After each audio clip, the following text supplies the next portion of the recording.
Hey guys, welcome back my YouTube channel. कुछ भाइयों का लगातार कमेंट्स आ रहा है कि पॉइंट्समैन का ड्यूटी रोस्टर क्या होता है और उनको क्या काम करना पड़ता है, उनकी क्या काम है और ये जॉब कैसी है, उनके बारे में थोड़ी जानकारी दीजिए। आज मैं आपको पॉइंट्समैन के बारे में पूरा जानकारी दूंगा। अभी मैं लगभग 1 साल 3-4 महीने के आसपास हुआ है जो पॉइंट्समैन के पद पर कार्यरत हूँ। साउथ सेंट्रल रेलवे के गुंतकल डिवीज़न में मैं आपको पूरा डिटेल बताऊंगा कि क्या काम होता है और कैसा काम है और क्या बेनिफिट्स हैं इनके, सारा बात बताऊंगा। तो सबसे पहले मैं बात करता हूं कि पॉइंट्समैन का काम क्या है। पॉइंट्समैन एक तरह से आप बोल सकते हैं कि वो ऑफिस का असिस्टेंट होता है या फिर स्टेशन मास्टर का असिस्टेंट होता है, क्योंकि स्टेशन में अगर कोई छोटा स्टेशन होता है, जैसे मैं अभी इस स्टेशन पे हूँ, तो आप अंदाज़ा लगा सकते हैं कि पूरे दिन पूरे रात बस 2 ही आदमी रहते हैं, एक पॉइंट्समैन और एक स्टेशन मास्टर। और एसएनटी वाले का काम होता है वो करके चले जाते हैं, ट्रैकमैन वाले का काम होता है वो करके चले जाते हैं, जिन भी भाइयों का काम होता है वो करके चले जाते हैं। लेकिन 24 घंटा अगर कोई रहता है तो वो पॉइंट्समैन और स्टेशन मास्टर जो 1 मिनट के लिए भी स्टेशन छोड़ के नहीं जाता है। तो हालांकि रोस्टर है सबका 8 घंटा 12 घंटे का, उतने देर ही रहना है, लेकिन पॉइंट्समैन और स्टेशन मास्टर 24 घंटे रहते हैं स्टेशन पे।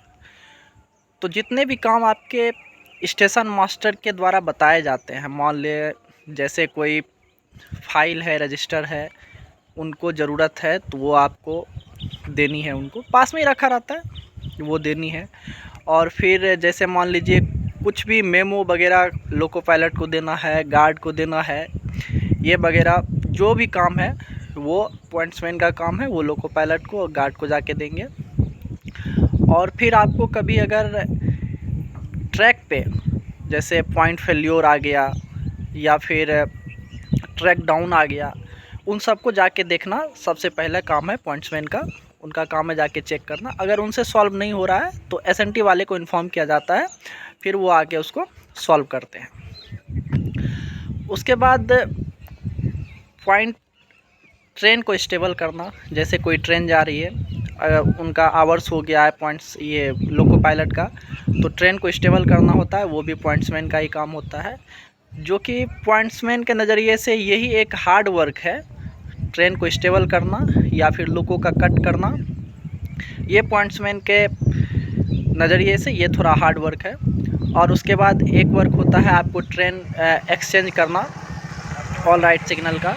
उसमें आपको ट्रेन का सारा चीज़ देखना होता है कि सही तरीके से उनका व्हील चल रहा है कि नहीं, ड्राइवर अलर्ट है कि नहीं, गार्ड अलर्ट है कि नहीं, कोई उनका गेट ओपन तो नहीं है, ये वगैरह वगैरह जो भी है, ऑल राइट सिग्नल एक्सचेंज करना, ये काम होता है। मोटा मोटी इतने काम होते हैं पॉइंट्समैन के। और एक दो काम हो सकता है कि मैं भी भूल रहा हूँ। मतलब ये आप बोल सकते हैं कि ऑफिस में असिस्टेंट के रूप में आप स्टेशन मास्टर का काम करते हैं। और इन्हीं का बेनिफिट आपको मिलता है कि आपको एलडीसी में अपीयर होने के लिए दिया जाता है, क्योंकि आप रेगुलर 3 साल 4 साल 5 साल जितने भी दिन हो आप स्टेशन मास्टर के साथ वर्क करते हैं। तो भले आप वर्क करते नहीं हैं, लेकिन देख के आपको बहुत चीज़ पता हो जाता है।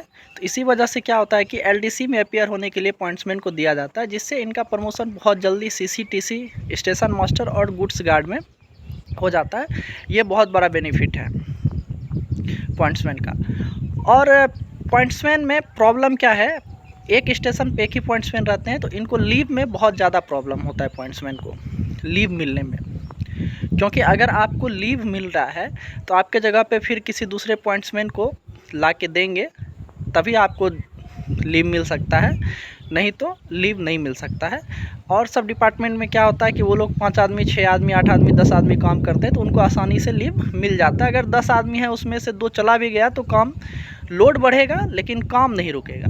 लेकिन अगर पॉइंट्समैन है ही नहीं स्टेशन पे, अगर कोई पॉइंट फेल्योर आ गया या फिर कोई लोको कट करना है या फिर कोई ट्रेन स्टेबल करना है, तो वो कौन करेगा, आप ही सोचिए। तो पॉइंट्समैन का लीव को लेके बहुत गंदा रूल है, उनको लीव बहुत जल्दी नहीं मिलता। हालांकि अभी पॉइंट्समैन अवेलेबल है बहुत ज़्यादा, तो अभी मिल रहा है, लेकिन इससे पहले जो भी भाई थे, हो सकता है बाद में भी फिर पॉइंट्समैन का प्रॉब्लम आ जाए, वैकेंसी अगर जल्दी जल्दी नहीं आए तो लीव में बहुत ज़्यादा प्रॉब्लम है। प्रॉब्लम अभी भी है लेकिन अभी ठीक है। उसके बाद मैं अब बात करता हूँ कि पॉइंट्समैन का ड्यूटी रोस्टर क्या होता है। अब हम लोग बात करते हैं कि आखिर पॉइंट्समैन को कितने घंटे काम करने पड़ते हैं। तो रेलवे में जो है वो 2 पार्ट में बांटा गया है लाइन को, एक ब्रांच लाइन और एक मेन लाइन। एक तरीके से आप बोल सकते हैं जहां वर्कलोड ज़्यादा है उसको मेन लाइन में रखा गया है और जहां वर्कलोड कम है उसको ब्रांच लाइन में रखा गया है। वैसे हकीकत अभी ये है 80% स्टेशनों पे वर्कलोड अच्छा खासा है, क्योंकि ज़्यादा ट्रेनें चलेंगी तो ज़्यादा वर्कलोड बढ़ेगा ही बढ़ेगा। लेकिन रेलवे में अभी भी 2 पार्ट में बांटा गया, एक ब्रांच लाइन एक मेन लाइन। ब्रांच लाइन में आपको 1 वीक में 48 घंटे काम करना पड़ता है, जिनको 8 आवर रोस्टर बोलते हैं, 8 आवर रोस्टर। 8 आवर रोस्टर में क्या होता है कि आप आज 11 बजे दिन से अपना ड्यूटी प्रारंभ करेंगे मॉर्निंग से और रात के 9 बजे तक करेंगे। तो एक दिन में आपने 10 घंटे काम किया। फिर अगले दिन क्या होता है कि आप सुबह 7 बजे जाएंगे और 11 बजे सुबह ही वापस आ जाएंगे उसी दिन, 4 घंटे वो हुआ। और फिर जिस दिन आपने 7 से 11 किया है उसी दिन आपको नाइट में 9 बजे जाना है और सुबह 7 बजे आना है। तो वहाँ भी आपका 10 घंटे काम हो गया। सुबह में आपने किया 4 घंटे, रात में किया 10 घंटे, 14 घंटे। एक दिन पहले 11 से रात 9 बजे तक आपने ड्यूटी किया था, उसमें भी आपने किया 10 घंटे। तो 2 दिन में कितने दिन हो गए? 24 घंटे। और फिर आपका अगले दिन नाइट ऑफ होता है। कहने का मतलब आपने 3 दिन में 24 आवर ड्यूटी किया। यही रोस्टर फिर अगले 3 दिन तक चलता है, 6 दिन हुआ और उसके बाद आपका रेस्ट आ जाता है। कहने का मतलब 2 दिन रेगुलर ड्यूटी, उसके बाद एक नाइट ऑफ, फिर 2 दिन रेगुलर ड्यूटी, एक नाइट ऑफ और उसके बाद रेस्ट। ये तो हुआ 8 आवर रोस्टर वाला ड्यूटी जो पॉइंट्समैन का होता है।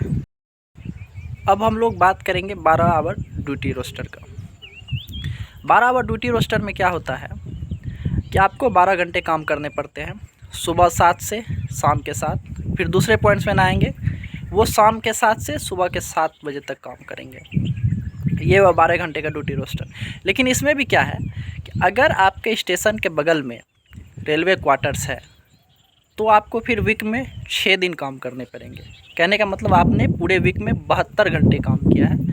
अगर आपके स्टेशन के पास में क्वार्टर्स नहीं है तो वहाँ फिर आपको 5 दिन काम करने पड़ते हैं। कहने का मतलब आपने 60 घंटे काम किया। जहाँ 5 दिन काम होता है वहाँ क्या होता है, 3 दिन आपने डे ड्यूटी किया, 2 दिन आपने नाइट ड्यूटी किया। उसके बाद छठे दिन जो होता है आपका वो नाइट ऑफ होता है। आपने नाइट ड्यूटी किया, आज नाइट ऑफ लीजिए और फिर अगले दिन आपका रेस्ट आ जाता है। ये हुआ जहाँ क्वार्टर्स नहीं है वहाँ के लिए। और उसके बाद क्या है कि जहाँ क्वार्टर्स अवेलेबल है वहाँ आपको 6 दिन ड्यूटी करना पड़ता है। 6 दिन में क्या होता है, या तो आपका 3 दिन डे ड्यूटी रहेगा या 3 दिन नाइट ड्यूटी रहेगा, या फिर 4 दिन डे ड्यूटी रहेगा, 2 दिन नाइट ड्यूटी रहता है। वो रोस्टर के हिसाब से एडजस्ट किया जाता है।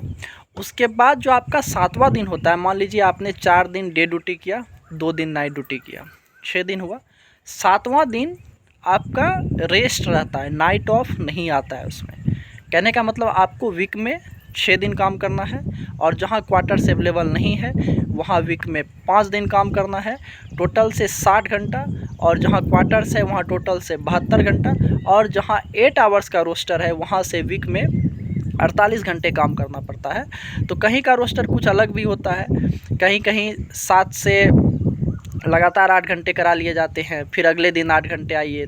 तो इस तरीके से चलता है। कहीं 2 दिन लगातार करवा लिया जाता है 24 घंटे, फिर तीसरे दिन नाइट ऑफ आ जाता है। लेकिन आपको वीक में 48 घंटे करना है। और जहाँ क्वार्टर्स नहीं है 12 आवर्स वाले के लिए उनको 60 घंटे, और जहाँ क्वार्टर है उनको 72 घंटे वीक में काम करना पड़ता है।